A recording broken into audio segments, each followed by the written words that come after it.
1001, Solve Problems in Engineering Mathematics, Day 2, number 91 to 95. So this is all about GCF or Greatest Common Factor, division of polynomials, synthetic division, and remainder theorem. Okay, so let's start with number 91. The numbers 12 and 16 has the greatest common divisor of, okay, so GCF naman ang ating hinahanap sa ngayon. So 12 and 16 has the greatest common divisor. So tandaan, kapag divisor, ibig sabihin yan, mas maliit dapat sa 12 at sa 16. Pwedeng yung mas maliit na number sa 12 and 16, so that is 12, or mas maliit pa sa 16. So malinaw na sa choices, tanggalin na natin si letter D dahil ito ay mas malaki sa 12 and 16. So tandaan lagi yun kapag divisor, mas maliit dapat sa 12 and 16.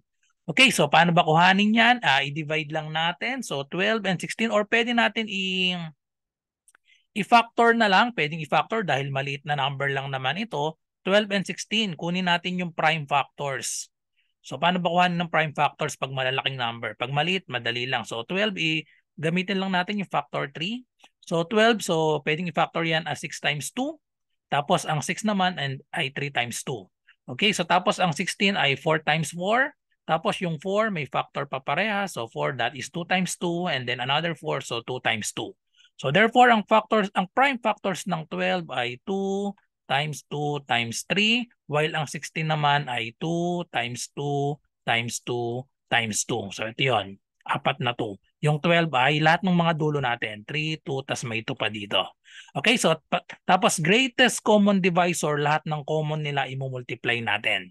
So ilan ba yung mga common yan sila? So parehas silang may, ayan, may 2 parehas. Tapos meron pang isa pang 2. Parehas silang may tig dalawang 2. So therefore, ang ating GCF ay i-multiply natin yung dalawang common sa kanila. 2 times 2, that is equal to 4. So the correct answer is letter B, 4. Okay? So next number 92. So when the polynomial x cubed plus 4x squared minus 3x plus 8 is divided by x minus 5, the remainder is, hinahanap natin remainder. Dalawang way para isolve ito. Pwede tayong gumamit ng remainder theorem. Pwedeng gumamit ng remainder theorem. Pwede rin naman gumamit ng, pwede rin long division or synthetic division. Okay?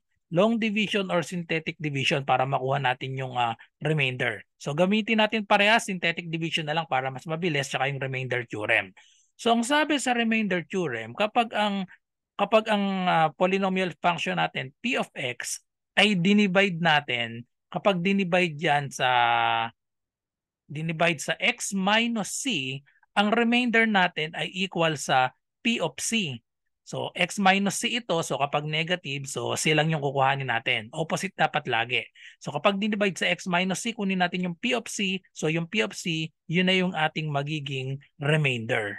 Okay, so sa synthetic division naman, i-divide lang natin isa-isa para makuha natin yung remainder. Okay, so unahin natin itong remainder theorem. So, ang divisor natin is x minus 5. So, therefore, ang kukuhanin natin yung opposite lagi, negative 5 yan. So, yung 5 lang. So, kunin natin p of 5, yun na yung magiging remainder natin. So, ito yung p natin, p of x natin. Palitan lang natin ng 5 yung bawat x natin. So, we have 5 cubed plus, so we have 4x squared. So, that means 4 times 5 squared minus 3 times 5 plus 8. Okay, so i-pause ko muna at isasaksak ko ang charger at okay, so evaluate lang natin ito. So P of 5, 5 times 5 times 5, that is equal to 125. Plus 4 times 5 square, uunahin natin itong 5 square. So ang 5 square, that is equal to 25. Times 4, that is 100. Okay, 3 times 5, so we have negative 15 plus 8.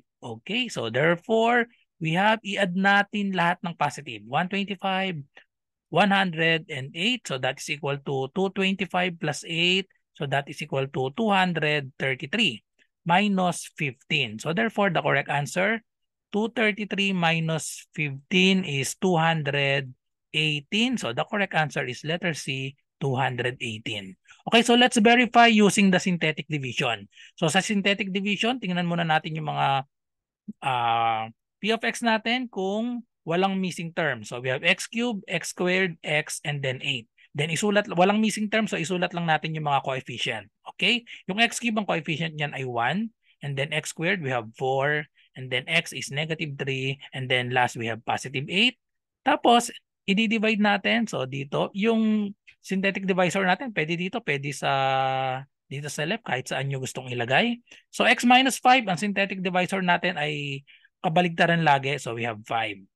So kunin lang natin, ito yung magiging remainder natin kung ano yung nandito. So bring down 1, then multiply dito. 1 times 5, we have 5. Then add lang ito. So add lang tayo dito. Add lang lahat yung mga magkakatapat dyan. 4 times 5, we have 9. 9 times 5, we have 45. And then add this. So 45 minus 3, we have 42. And then 42 times 5. So scratch tayo dito. 42 times 5, we have 10. 5 times 4 is 20 plus 1, 210. So we have 210, then add this 8 plus 210 is 218. So same answer tayo of 218. So using synthetic division or the remainder theorem. Okay, so next number 93. Find the quotient. So quotient ang hinahanap of 3x to the fifth minus 4x cubed plus 2x squared plus 36x plus 48 divided by x cubed minus 2x squared plus 6. So magandang gamitin dito long division na lang kasi x cubed na ito. Pwede naman mag-extended synthetic division tayo pero masyado nang madami kasi x cubed. So magkakaroon tayo ng 4 na yung synthetic divisor natin. So mas maganda gamitin na lang natin ay long division. So we have 3x to the fifth. Sulat lang natin. Kapag may missing term, isusulat natin. Okay, lagyan natin siya ng x to the fourth. Wala kasing x to the fourth ito. So lagyan natin ng 0. 0x to the fourth para hindi nakakalito. Then we have x cubed. So negative 4x cubed. Sunod ay x squared. So meron plus 2x squared. And then we have kompleto na 36x plus 48. So plus 36x plus 48. Okay, so i-divide natin sa divided by x cubed minus 2x squared plus 6. So, long division lang tayo. Pag nagdi-divide, unahin lang natin yung first term. O, divide lang natin yung first term. So, we have 3x to the fifth divided by x cubed. That is equal to, so, subtract lang natin exponent, 5 minus 3. So, we have x squared. Kopyahin lang tong sa numerator natin. So, we have 3x squared. So, yung 3x squared, dito na natin itapat sa 3x squared. So, ibig sabihin ng answer natin, trinomial. 1, 2, 3. Okay? So, now yung 3x squared, i-multiply naman natin sa lahat ng divisor natin. Okay? So, scratch tayo dito, 3x squared. Multiply natin sa divisor na x cubed minus 2x squared plus 6. Okay? So, distribute lang natin yan. 1, 2, 3. 3x squared times x cubed, we have 3x to the fifth. Add lang natin exponent. 3 times negative 2, we have negative 6. Add the exponent, x squared times x squared, x to the fourth. And then, we have 3 times 6, we have 18. And then, x squared. Okay, so we have, sulat natin dito, 3x to the fifth minus 6x to the fourth plus 18. 18x, sorry, 18x squared. So isusulat pala natin yung 18x squared dito sa tapat ng squared. So wala pala tayong x dito. So plus 18x squared. Okay? So dapat nakaayos yung naka-align yan.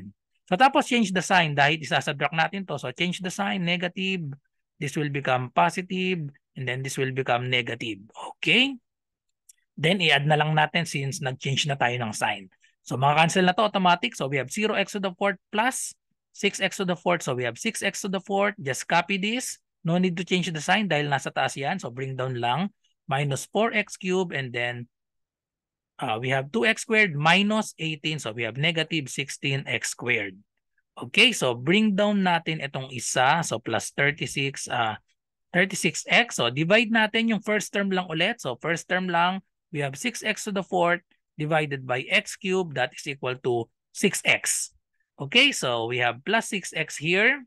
So pwede na tayong mag-stop dito kasi sa choices natin, isa lang yung plus 6x. Letter D na yung sagot dito. Pero idadiretso natin. Okay? So malinaw plus 6x. So yun na lang yung magiging sagot. Tapos, ang 6x ay i-distribute natin dito. So dito ko lang isulat para yan. 6x i-distribute natin dito sa tatlong yan. 6x times x cubed. So babalik lang yan dito sa 6x to the fourth. 6x times negative 2x squared. So that is equal to negative 12x cubed. Itapat dito, negative 12x cubed. And then 6x times 6, that is equal to 36x. So dito natin isusulat sa 36x. And then change the sign tayo. So change the sign. Change the sign, magiging negative, magiging positive, ito ay magiging negative. So add na lang natin dahil change na natin ang sign. So automatic makakancel lagi ang una. Negative 4x cubed plus 12x squared. So we have positive 8x cubed. Bring down natin ito. Negative 16x squared and then 36x minus 36x. So 0 na ito. So bring down na lang natin yung plus 48. Then last na. So isa na nga lang. So i-divide natin at syempre magiging sagot dyan. Ito na, 8. So 8x cubed divided by x cubed, that is equal to positive 8. So tapos yung positive 8, i-multiply natin dito. Yan, dito kay sulat. Yan, 8. I-multiply lang natin itong 8 dito sa trinomial natin. So we have 8x cubed. Then we have 8 times negative 2x squared. So that is negative 16x squared. So parehas siya. 8 times 6, we have 48. So kung mapapansin nyo, pare-parehas at magkaparehas itong term natin. So pag change the sign natin, magiging na siyang maka-cancel out na yan. Ibig sabihin, wala nang remainder, 0. So therefore, the correct answer is letter D. Okay? So next number 64. 94 pala. Okay, so find the remainder. So pwede tayong gumamit ng dalawang technique ulit dito. Gagamit tayo ng remainder theorem tsaka ng synthetic division. Pag remainder theorem pala, may 2 kasi dito. So i-try natin. Long division na lang muna tsaka synthetic division ang gawin natin kasi meron siyang 2 dito. Okay? So yung remainder theorem, applicable lang ata yun kapag walang coefficient dito. Pero i-try din natin sa remainder theorem, isosolve lang natin 2y plus 3 equals 0, solve for y. Okay, so i-try natin lahat yung tatlong yon. Mag-start tayo sa long division. So long division, so we have 4y cubed. Rewrite lang natin dito. Walang missing term, y cubed, y squared, y and constant. So walang missing term, plus 18, y squared, plus 8y, minus 4, i-divide lang natin. So hindi ko na gagawing detailed dahil may detailed na tayo kanina ng long division. Divide lang natin yung first term, 4y cubed divided by 2y, that is equal to 2y squared. Then distribute natin 2y squared times 2y. So we have 4y cubed. 2y squared times 3, we have plus 6y squared. And then change the sign. Magiging negative. Ito ay magiging negative. So automatic makakancel ito. 18y squared. Ito na ang susundin natin. 18 minus 6. So that is equal to 12y squared. And then bring down plus 8y. So divide the first term. 12y squared divided by 2y. So that is equal to plus 6y. Okay, so dapat pala dito natin sinulat yung natin, 2y squared tsaka 6y para malinaw dito. So 2y squared plus 6y para malinaw na isa na lang yung natitira dito. So multiply natin 6y times 2y. Siyempre babalik yan sa 12y squared. 6y times positive 3, we have positive 18y. Then change the sign. So magiging negative. So siyempre makakancel out ito. 8y minus 18y. So we have negative 10y. Bring down negative 4. So negative 10y divided by 2y, that is equal to negative 5. Then multiply natin, negative 5 times 2y, syempre negative 10y yon. Negative 5 times negative 5 times positive 3, we have negative 15. So add natin o subtract. So ibig sabihin, change the sign. So magiging positive, ito magiging positive. Cancel out ito, negative 4 plus 15, we have 11. So therefore, the remainder is 11. Okay, try natin yan gamit ng synthetic division. Kapag gamit ng synthetic division, so isulat muna natin yung mga coefficient natin. So 4, 18, 8, negative 4. Yung synthetic divisor natin, kapag ganitong merong 2, ay isosolve natin yung y. So we have 2y plus 3 equals 0. Solve for y. So we have 2y equals negative 3. So tapos y, divide both sides by 2. Y is equal to negative 3 over 2. So ang synthetic divisor natin is negative 3 over 2.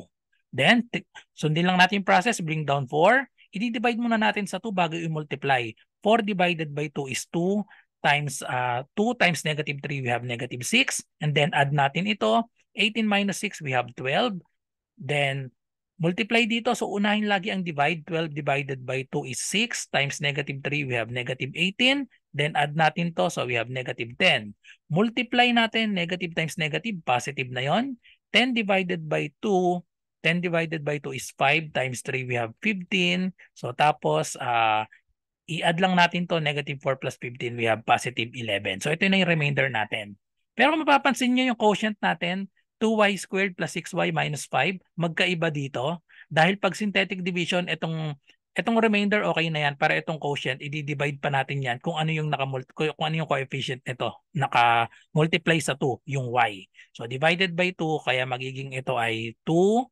Ito ay magiging 6 and then negative 5. So mapapansin nyo, same answer na siya pag binalik natin yung variable. 2y squared, 6y, negative 5. Same dito sa quotient. Okay, so ganun ang synthetic division ng may coefficient yung y. Okay, so try naman natin sa remainder theorem kung 11 pa rin ang makukuha kung isolve natin yung 0 nito, 2y plus 3, negative 3 over 2. So parang medyo malaki na yon. So i-try natin p of negative 3 over 2 kung applicable din sa remainder theorem kapag may coefficient ito. So palitan lang natin yung y ng negative 3 over 2. So medyo lalaki pa lang answer natin dito. Negative 3 over 2 cube plus 18.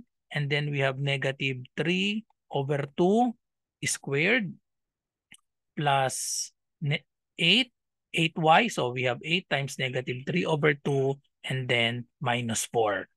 Okay, so dito natin nilagay. So we have 4 times, simplify muna natin to. Negative 3 cubed, so that is equal to negative 27 over 8.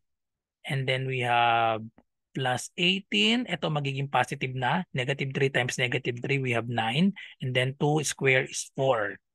And then we have minus 8 times 3, negative 24 over, so ba't naging minus to?